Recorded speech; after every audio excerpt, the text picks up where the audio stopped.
चलिए आज देखेंगे प्राचीन भारत पर विदेशी आक्रमण, यानी प्राचीन भारत में सर्वप्रथम यानी आक्रमण किसने किया था।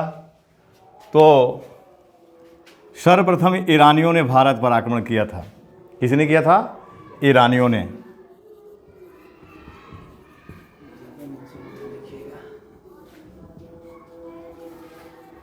यानी भारत पर, प्राचीन भारत में सर्वप्रथम आक्रमण ईरानियों ने किया था और ईरानियों का आक्रमण साइरस के नेतृत्व में हुआ था।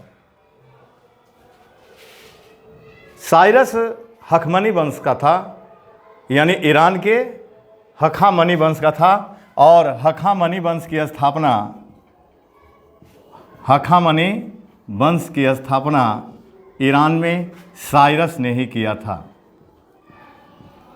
इसका समय 599 ईसा पूर्व से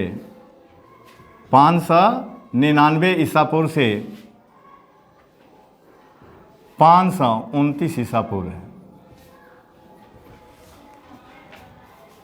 हेरोडोटस, स्ट्रैबो और एरियन के अनुसार साइरस पश्चिमी एशिया का सबसे शक्तिशाली शासक था और साइरस जेडोरेशिया रेगिस्तान से होकर के भारत पर आक्रमण किया था, लेकिन उसे सफलता नहीं मिल पाई थी। यानी वह भारत पर उसका जो आक्रमण था वो असफल रहा। फिर इसी वंश का दूसरा शासक दारा द्वितीय भारत पर आक्रमण करता है। दारा द्वितीय, और यह सिंधु नदी को पार करके भारत पर आक्रमण किया था और सिंधु के तटवर्ती भागों पर यह अधिकार कर लिया था। ठीक ना। और हेरोडोटस लिखता है, हेरोडोटस के अनुसार दारा द्वितीय गांधार और कंबोज को भी जीत लिया था। ठीक ना। और इसी के समय में भारत पारसिक साम्राज्य का 20वां प्रांत बना था। ठीक ना। फिर दारा द्वितीय के बाद दारा तृतीय भारत पर आक्रमण किया था। दारा तृतीय,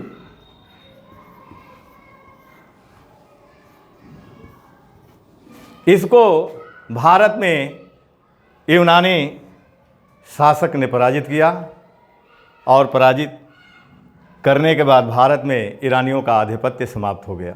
ठीक ना। तो आप देखें कि पहला ईरानी शासक जो है साइरस था, उसने भारत पर आक्रमण किया। दूसरा दारा द्वितीय था और तीसरा दारा तृतीय था। अब देखेंगे कि यूनानियों ने इसको पराजित कर दिया, भारत में इनका आधिपत्य समाप्त हो गया। तो अब देखेंगे कि भारत पर ईरानियों के आक्रमण का प्रभाव क्या पड़ा था। ठीक ना। यानी भारत पर ईरानियों के आक्रमण का प्रभाव क्या पड़ा। तो प्रभाव अगर देखेंगे तो पहला पॉइंट आप देखेंगे कि समुद्री मार्ग की खोज हो जाने के बाद विदेशी व्यापार का विकास हुआ था। ठीक ना। प्रोत्साहन, विदेशी व्यापार को प्रोत्साहन मिला था, क्योंकि समुद्री मार्ग की खोज ईरानियों के आक्रमण के दौरान ही हुआ था और इसे विदेशी व्यापार को प्रोत्साहन मिला था।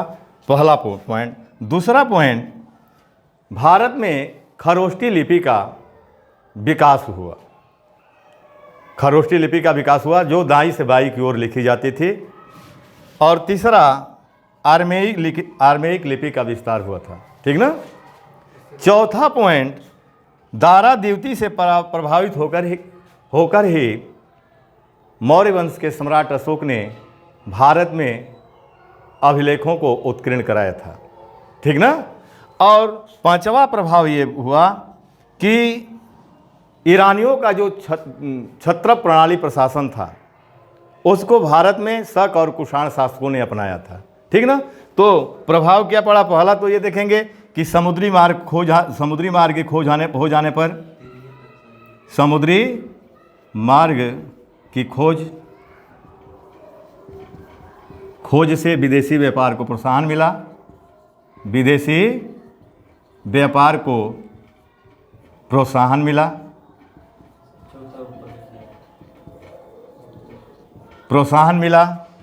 दूसरा, दाई से बाई ओर लिखी जाने वाली, दाई से बाई की ओर लिखी जाने वाली, बाई की ओर लिखी जाने वाली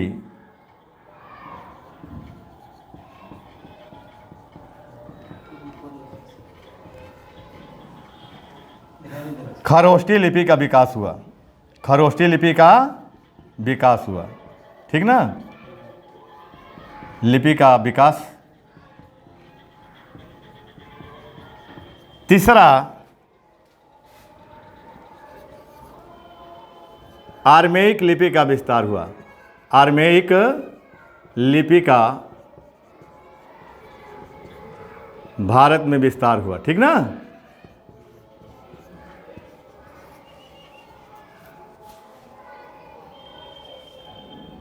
अभिलेख की प्रथा शुरू हुई, अभिलेख की प्रथा शुरू हुई।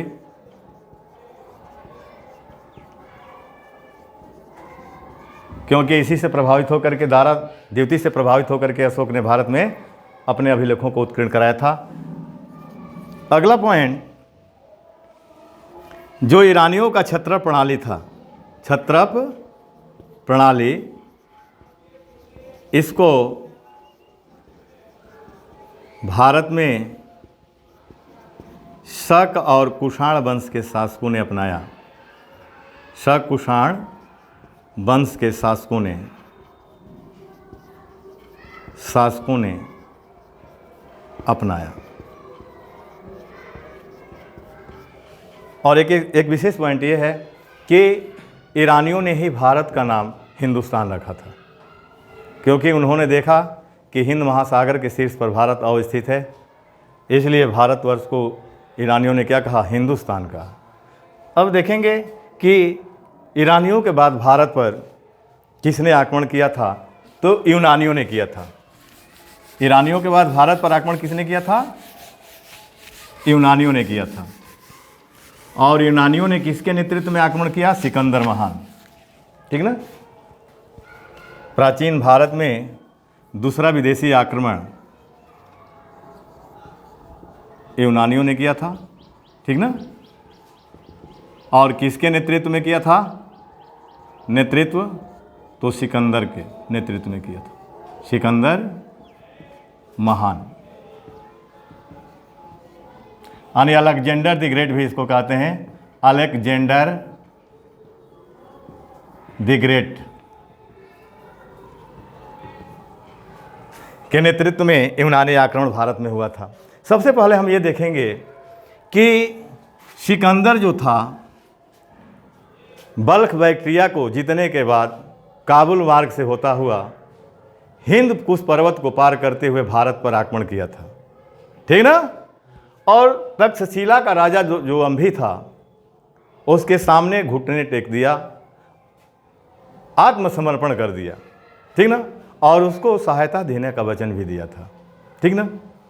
तो भारत की धरती पर वह कदम सिंध नदी को पार करके किया था, यानी बल्ख बैक्ट्रिया को जीते हुए काबुल मार्ग से हिंद कुश पर्वत पार किया और तक्षशिला के राजा अंभी आत्मसमर्पण कर दिया, घुटने को टेक दिया और उसको सहायता देने का वचन भी दिया था।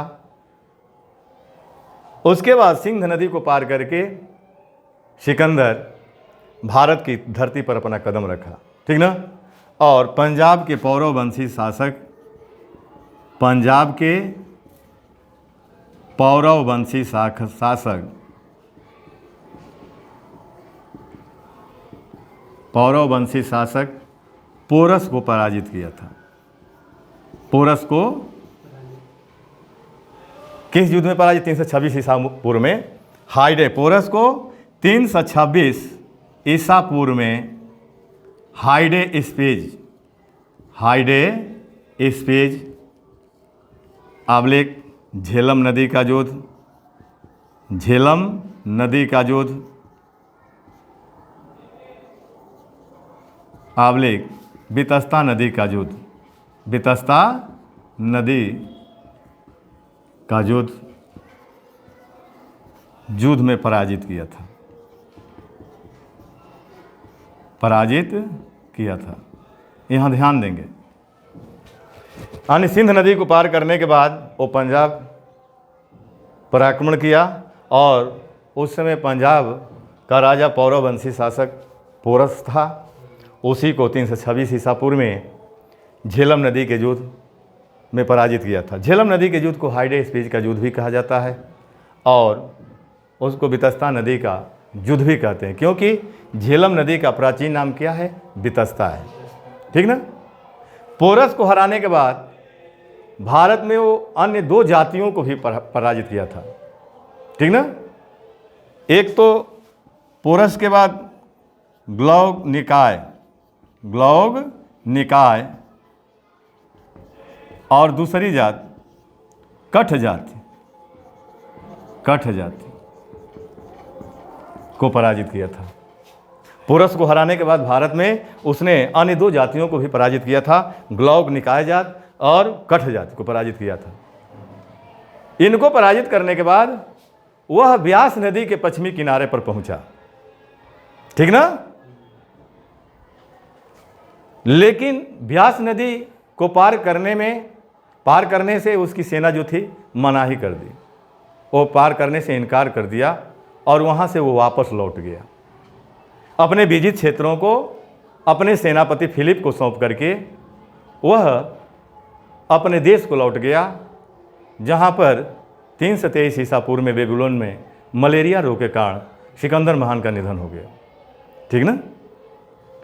अब देखेंगे कि सिकंदर के साथ आने वाले जो यात्री थे, ठीक ना, तो उसके साथ आने वालों में आपका आनेस क्रिस्टस है, अरिस्टोबुलस है और नियार्कस है। ठीक ना। आनेस क्रिस्टस, अरिस्टोबुलस और नियार्कस।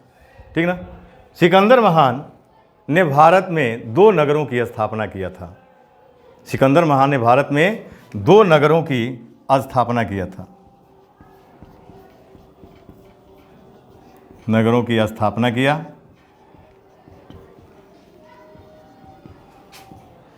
पहला निकैया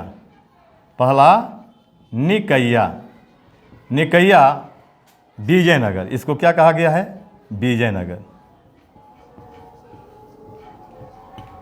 विजयनगर की स्थापना किया। और दूसरा नगर बुके फेला, अपने प्रिय घोड़े के नाम पर एक नगर की स्थापना किया, बुके फेला।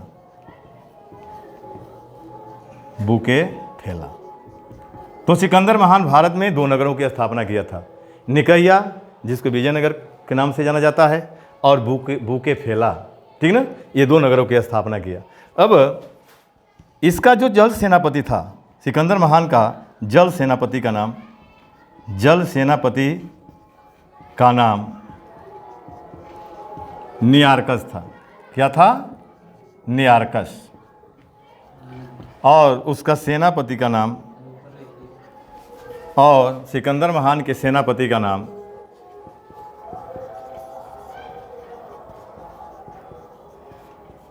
फिलिप था। ठीक ना। इसका उत्तराधिकारी कौन हुआ? फिलिप हुआ।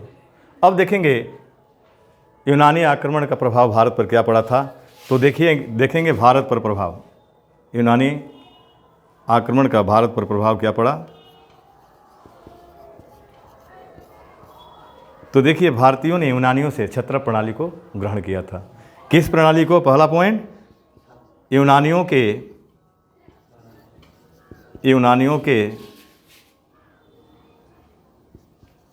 क्षत्रप प्रणाली को ग्रहण किया।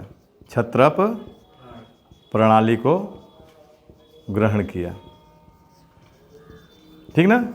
दूसरा पॉइंट, भारत ने यूनानियों की जो मुद्रा प्रणाली थी उसको ग्रहण किया। यानी भारतीयों ने मुद्रा प्रणाली को ग्रहण किया।